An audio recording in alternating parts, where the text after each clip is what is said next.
India's underwhelming tryst with learning by doing science education, the first part of the two. This is the third of the series on getting science right. Most school processes are not optimal for teaching science. Overhype of experiential learning is just one instance of the same. One of the most popular beliefs about teaching science is the effectiveness of learning by doing.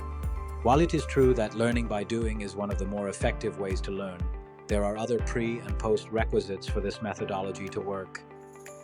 There is interesting Indian research on the role of doing in learning science. The experiment rightly brought out the unique strengths and weaknesses of learning by doing. Hoshangabad Science Teaching Program, HSTP, introduced the learning by discovery approach to science education in village schools in place of the textbook-centric learning by rote approach. It was a multilateral experiment with the best of credentials in terms of the participating organizations. The experiment was conducted for over 2 decades across grades 6 to 8 of the government schools in the Hoshangabad district of the state of Madhya Pradesh in India.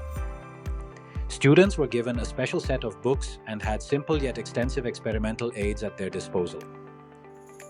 Grade X board exam results were used as a proxy for measuring the learning gains of the students. However, even after years of experiment, the performance of the students in the Hoshangabad district, specifically in science, was not among the top 10 districts of the state. It was, in fact, lower than its neighboring districts. Learning by doing did not seem to be working well.